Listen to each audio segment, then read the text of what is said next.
الهی به نام عظمت. سلام دوستان عزیز، امیدوارم حالتون خوب باشه، هر جا که هستید شاد و پیروز باشید.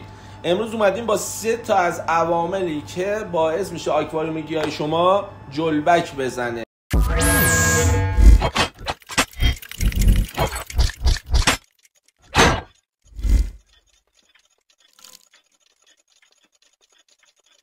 یکی از این عوامل نامتعادل بودن عناصر دروش مغذی داخل آکواریوم گیاهی شما. دروش مغذی همون NPK و یکی دیگهش انباشته شدن مواد مغذی داخل آکواریوم گیاهی و سومیش شدت نور یا نور نامناسب یا نور زیاد برای آکواریوم گیاهی شما. این 3 تا عامله که باعث میشه جلبک به تانک شما اضافه بشه. 3 تا دلیل هم داره که من حالا دلیل‌هاش رو براتون بگم. یکی این که شما وقتی میان یه آکواریوم رو اندازی میکنید از لوازم خوب استفاده نمیکنید. لوازم فیلتراسیون، بستر کف، نور، سیستم CO2 و علا غیره. اینا رو باید حتما خوب استفاده کنید.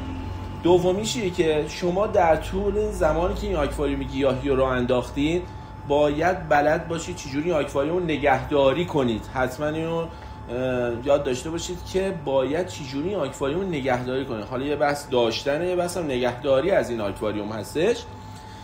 و سوم این که توقع بیش از حد از آکواریوم نباید داشته باشین آکواریوم خودتون نسبت به یه آکواریوم حرفه‌ای.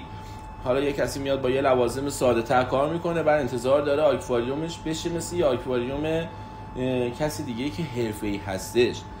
خب پس اینم 3 تا از دلایل به وجود اومدن این جلبک ها هستش. دوستان عزیز، امیدوارم از موضوع این ویدیو ما رضایت داشته باشین. ایشالا تو ویدیوهای بعدی حتما براتون از تنوع جلبک ها و از بین بردن این جلبک ها داخل آکواریوم گیاهی حتما براتون ویدیو رو میذارم. لایک یادتون نره، دنبالمون کنید حتما. سابسکرایب هم یادتون نره. یا علی، خدا نگهدار.